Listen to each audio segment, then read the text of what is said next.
Hey folks, this is Jake Davis, and today I'm going to do something I haven't really done before. I've done over 250 videos on my YouTube channel. I have talked about wrestling before, but I haven't really gone into how much of a huge wrestling fan I am. And a recent YouTuber has returned that was one of the guys that kind of got me back into watching YouTube. I mean, for years I didn't watch anything on YouTube. I mean, like, for seriously, between like 2009 and like 2015, I just could not care less. And what culture WWE got me into watching YouTube again, and because the old guy on there is like, well, the original programming and the quality of like shooting and stuff like that has really gotten better over the years. So then I just became a fucking YouTube junkie. I stopped watching cable. I started watching so much YouTube. Anyhow, uh, yeah. So Adam Blampied is has returned to YouTube after like 2 years, and he left for personal reasons, controversial reasons, and I'm not here to pass judgment. What happened was between him and the women that were involved, and he did the decency and he stepped out of the public eye for a while, which is I actually think is I really think that's what should happen in certain controversies. I don't think your whole life, your whole career should be over, but just let step away for a while, let people get over it. Anyhow, and besides, cheating on your girlfriend is terrible. But it's not like he was one of America's favorite television dads and ended up being convicted of rape. Or was an Oscar winning producer that got thanked more times than God and ended up getting convicted of rape. Just saying, More powerful people have done more horrible things. Anyhow, way past all that. What I wanted to do today was the kind of stuff I guess he really got known for on YouTube was fantasy booking. I loved fucking pro wrestling ever since I was a kid. Uh, and just the fucking God, I jerked off such a rant there. I'm sorry, because I already don't know how long this video is gonna be. Because this has it, like I said, something I haven't done before. Fantasy booking for pro wrestling has always been fun. I mean, if you were into wrestling when you were a teenager or during the Attitude Era, or if you were just a kid who had an imagination, you probably had your own fantasy booking, what you would do, how deep you went into it. Depends. I mean, just the sheer fact that you had video games that had, build your own pay-per-view and do your own storylines, kind of showed the potential that this is something that did intrigue fans, create, how make wrestling go the way you want it to do. But lots of people do how it should have happened, how it should have been booked, videos already too, not just what culture, cultaholic, and lots of channels do those. But so when the one I'm doing, I'm gonna try to do a story I'm pretty sure I've never seen anybody ever talk about, and that's Dusty Rhodes and the NWO. Now, what actually happened is at Sold Out in January of 1998, Dusty Rhodes betrayed Larry Zbyszko and joined the NWO. Then he did no mic time. Came out with the Outsiders at a couple, accompanied them during a couple of pay-per-views.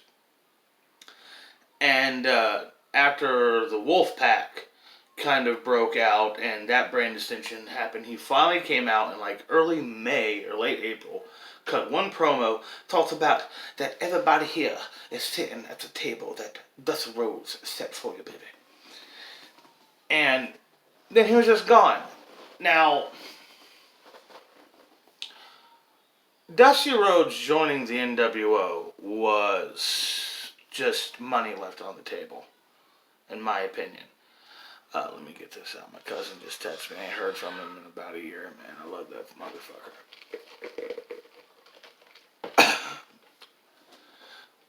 I mean, he texted me earlier tonight and just, getting back in contact with him. He can't, that son of a bitch can't hang on to a phone. Anyhow, so Dusty Rhodes joining the NWO could have been a big, big, big money situation. Now, this is considering at the same time WWE or WWF was doing, so many things. The rise of DX, Stone Cold become the world champion. Mike Tyson was on there. Kane was rolling all kinds of ass. The Rock was really coming into his own. Mick Foley was kind of, raising the bar for not only uh, the kind of violence and the kind of shit you can get away with in the ring and, survive, at least here in the States. We've never really seen anything like that at that time. But at the same time, kind of, changing the perspective of what a wrestler could be, just like Dusty Rhodes did back in the day, 20 years earlier. Now, this is how I would have done it. Also at the same time, WCW kind of wanted Dusty Rhodes off TV, I guess. But I think a legend, an icon like Dusty Rhodes, one of the greatest talkers, one of the biggest stars of his era, really deserved a better send-off. Yes, he was already retired, but, he hadn't really been off TV consistently. This was a guy who was pretty much running Jim Crockett Promotions at his time. And then, when he came back, after he went to WWE for about 2 years or so, maybe 3, I think it was just 2. When he came back, he pretty much did some managing shit. He was in the ring. He wasn't really wrestling. He was retired. So Dusty Rhodes has been retired for quite some time, but he has been an eye. He hasn't really stepped away from the show. So if this is going to be Dusty Rhodes' last angle, let's make it Dusty Rhodes' last angle. Now, since this is the first time I've done one of these, you gotta indulge me because I'm getting us to Starrcade here. Now, this is what happens. I'm not changing anything. This is where I'm starting. Sold out. Sold out. Dusty Rhodes joins the NWO. My booking starts the next night. And also, I'm not going to worry about injuries or suspensions and stuff like that because it's just too depressing. I don't really want to try to book around that. I just want to look at this, how they should have booked it, how they should have looked at it as a story going into it at the time. So the night after Sold Out, the NWO hit the ring in total with Hollywood Hogan and Dusty Rhodes side by side. Crowds, booing, giving their shit, back and forth, And Scott Hall has the mic, like he's about to do the hey yo. But then he passes the mic to Dusty. Dusty cuts a scathing promo talking about he's the biggest star in this industry. And it was only a matter of time before a faction, a company of men, a collective that included men such as Hollywood Hogan, Kevin Nash, Scott Hall, and the Macho Man Randy Savage would of course come to a man like the American Dream, Dusty Rhodes. And it's around this time where we start to do the thing where, like we did with Hollywood Hogan and like with a lot of the other NWO guys, kind of dropping their gimmick name like Diesel and Razor Ramon, just going by the real name. And even with Marcus Alexander Bagwell, finally kind of getting a gimmick that worked with Buff Bagwell. At least, got him over. Knew how to utilize him the best. So, Dusty Rhodes joins the NWO, and from right away, Dusty Rhodes, he's going to be in Hollywood Hogan's corner for Super Brawl with Hogan's rematch against Sting. Now, a little bit looser here. Sting, in my opinion, I'm not changing what happened at Starrcade, I just, because of the rules of my thing, I'm not going back that far. Starrcade happened as it is. They blew Sting's momentum. So now I say with Hollywood Hogan's got Dusty Rhodes in his corner, he gets the belt back. Hollywood Hogan is now World Heavyweight Champion once again. And all of Sting's momentum, which is already kind of blown, but it's a heartbreaking thing. And Dusty Rhodes has really betrayed WCW, betrayed the sanctity of pro wrestling. It's around this time that Dusty Rhodes starts to encourage the rest of the it really get close. I mean, no, not there. Starts to get close with Hollywood Hogan. And Hollywood Hogan really telling Dusty how much, Dusty, man, you're the best, man. You're almost like a big brother to me. They're getting close. They're really getting friendly. And they're more and more just calling Hollywood Hogan the Dream. I mean, Dusty Rhodes the Dream. Now, he's not Dusty Rhodes, he's like Hollywood Hogan, like the rest of them. He's just the Dream. God. Annie! Take Teen Titans somewhere else. Oh my gosh. Alright, I'm going to try to get through this. So, Hollywood Hogan's the world champion. And at the time, Scott Hall had won World War III. I got a book around that. So what happens here is, so we don't make Scott Hall look like a chump, and we don't want NWO versus NWO. Annabelle. I'm getting distracted. I'm sorry. So we don't want Scott Hall to look like a chump. So since Scott Hall's number one contender, what Sting's gonna have to do is gonna have to fight them both back to back. Scott Hall comes out, Dusty Rhodes is in his corner. Sting is able to beat Scott Hall, but through through the skin of his teeth. Now he has to fight Hollywood Hogan right away. It's brutal. Hogan is just totally ripping Sting apart. Sting is hurt. Sting gets a fury. He's fighting back. He kicks out of the leg drop. He kicks out power bombs. Whatever Hogan could throw at him. Dusty Rhodes finally calls some kind of fucking manipulation. Maybe hits him with a crowbar or something. I mean, like crowbar tire or something nasty. You know what I mean? A tire hitch. I mean, yeah. I can't remember what it's called. My redneck friends know. But anyway, Sting goes down from something brutal. Hogan hits a second leg drop, just gratuitously. Pins him, beats Sting.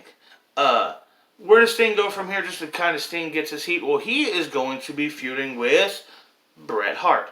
Both men kind of being a little bitter. Bret Hart doesn't really want to be here. Sting's kind of pissed. None of this controversy would have happened if you would just stayed out of my match. Yeah, I would have lost, but I wouldn't have looked like a chump. Not have Sting say he's a chump, but you know what I mean. So now, Dusty Rhodes, or the Dream's influence is kind of inspiring the whole NWO. They're winning titles. They're winning matches. Not causing DQs and just getting beat downs and countouts and stuff like that. They're picking up W's here.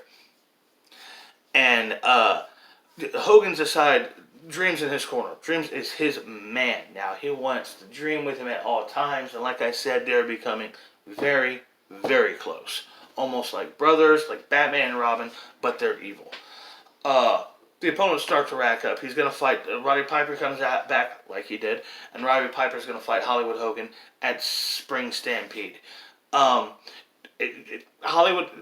just finally do what they never really did. They did. Hogan finally beat him at Spring Stampede for real, but it's just the shenanigans of a match. But Hogan beats him in this with a pinfall, do it a different way, and it's Dusty Rhodes' fault.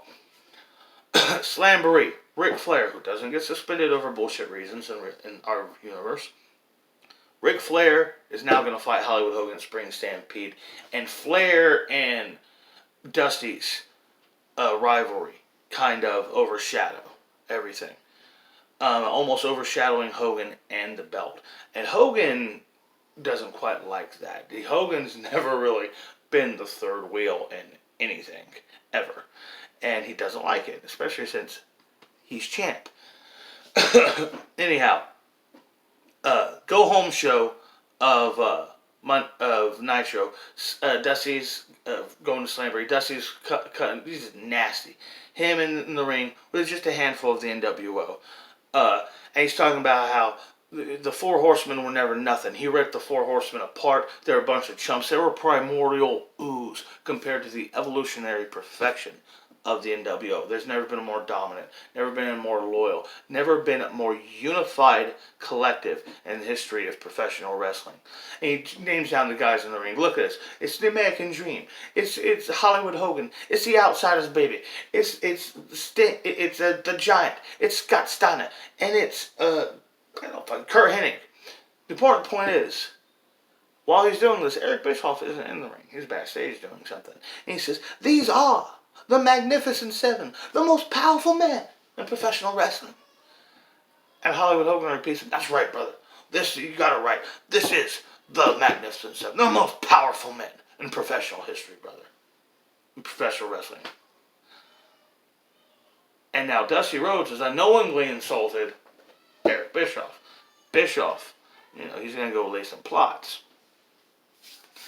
The Giant joins the NWO. Like Scott Steiner joins the NWO, but not Super Brawl. I always thought that was too soon after the sold out join.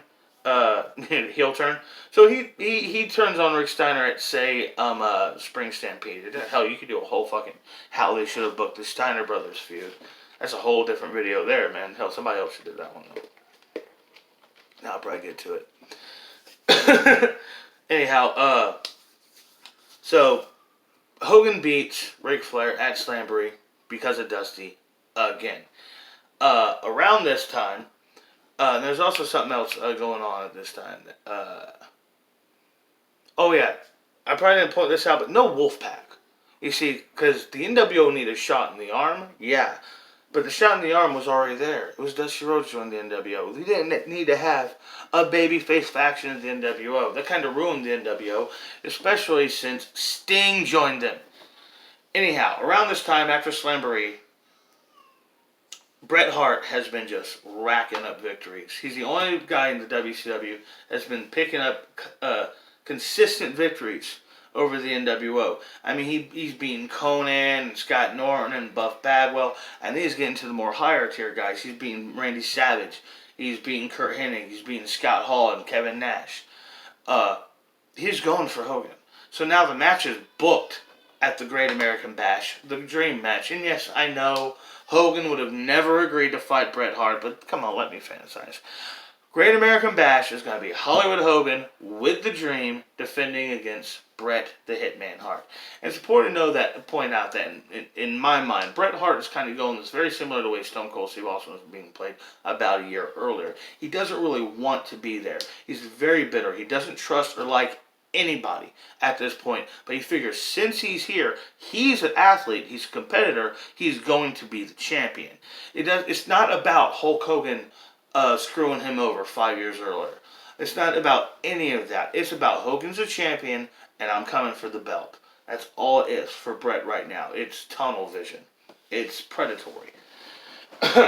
So Bret loses at the Great American Bash. Once again, the same old way. Dusty Rhodes calls us some shit, and Hulk Hogan, Hollywood Hogan, is on a bigger role than he's been in years. The best, I mean, look at the guys he's been picking up victories over. Sting, Piper, Flair, Bret Hart. He's unstoppable right now. And then his opponent for Bash at the Beach is announced. It didn't happen on Nitro. It wasn't a giveaway. And that was a problem. Eric Bischoff booked that shit way too much. Bash at the Beach, Hollywood Hogan is defending against Goldberg. Goldberg beats Hogan. And this is after Dream has been telling him to study this guy, baby. This isn't somebody you fought 100 times before. This isn't Piper. This isn't Flair. This isn't even like Bret Hart. You don't know this man. Nobody has beaten this man, baby. You've got to prepare. And Hogan's just, he's Hogan. I go in there and take it out, brother. Don't worry about it. And he loses. And then, definitive faction. I know it was the biggest pay-per-view in WCW history, but mainly because of the main event, which was, in real life, Hogan and Rodman against DDP and Karl Malone. We still have that match, but now, let's just make Rodman his partner, the Macho Man Randy Savage. Macho Man is a better wrestler. Sure, he's not... Yeah, Hollywood Hogan is a bigger star, but it's like trading out Stone Cold for The Rock. You're not really getting screwed over here, if you know what I mean. So, Hollywood Hogan has lost the world title, and it's around this time Eric Bischoff has been putting the seed laying in his ear that it's all Dusty's fault. Dream he's gotten soft. He's been focusing on all the other boys. He's been spreading himself thin instead of focusing on the real goal, and that's keeping Hollywood the champion, keeping the world championship in the NWO, in the family for life. So the next night after Bash at the Beach, or maybe a week later, Dusty Rhodes is he's in the ring with the entire NWO, and Hogan just starts to lay into him. Not just calling him fat and ugly and whatever, but play on some real nasty shit. Have them say some nasty stuff about Goldust. Have them go there. You know what I mean? And then Dusty will have no more after Hogan finally Slaps him in the face, and Dusty's done with it. He starts laying right hands, elbows. He's dropping the NWO left and right. And fine, because he's an old man. He can't really take bumps, so he's not going to take like a jackknife powerbomb or anything like that. But the NWO beat him down. They brutalize him. They bust him open, because of course they do. And Dusty Rhodes being beaten down. They rip the NWO shirt off his chest, and they spray paint NWO on his chest, symbolically kicking him out of the NWO. The next week on Nitro, Dusty comes out on the stage. Crowd's probably cheering him, sure, because he's Dusty Rhodes. He walks up to go talk to the announcers. Larry Zbyszko right away, gets up, leaves. Wants nothing to do with him. Tony Schiavone stays for a moment, eventually reluctantly drops headset, picks up his papers, leaves. Bobby Heenan stays and just looks at him. Just looks eye to eye with Dusty for a moment or two. And Dusty goes to leave. And he sees Mean Gene Okerlund by the stage. Gene holding his mic up, lowers it. Doesn't have any questions for Dream. Dream walks by. They have the camera follow him. Follow him through the crowd. Through the back. Going all through the arena. Going all the way to the back. Till he gets to the back door. And it's Dusty Rhodes. And it's DDP. Everybody's turned their back on him the whole time. The wrestlers, crew people, the Nitro girls. Nobody's even looking Dusty Rhodes in the eye. And then DDP sees him, walks up, and hugs the Dream. Road Wild. Dusty Rhodes, Hollywood Hogan, with Eric Bischoff in his corner, has a strap match. Texas Bull Rope match, against DDP. Dusty's signature match. He's going to beat Dusty's boy with the Texas Bull Rope. And he does it. He wins the match against DDP. And Dusty Rhodes gets his heat back. Finally gets some blows on Hollywood Hogan. Hollywood scrams. He doesn't get an elbow. Doesn't get the elbow on him, though. Tease that. Maybe have Eric Bischoff get the elbow. War Games rolls around. It's Team Rhodes versus Team Hogan. And Hogan wins again. Doesn't matter who's on, who's over team. After this loss, Dusty Rhodes just leaves TV. Comes out, says goodbye, says he's sorry. Says he just tarnished everything he did that was so great for all those years. And leaves WCW. Halloween Havoc happens as it is, except, there's no Warrior. Satellite doesn't count them out. But as far as DDP and Goldberg happens, Goldberg beats DDP. But DDP comes so close. World War III rolls around, still no Dusty Rhodes. And, if Hogan wants to take time off, he can take time off too.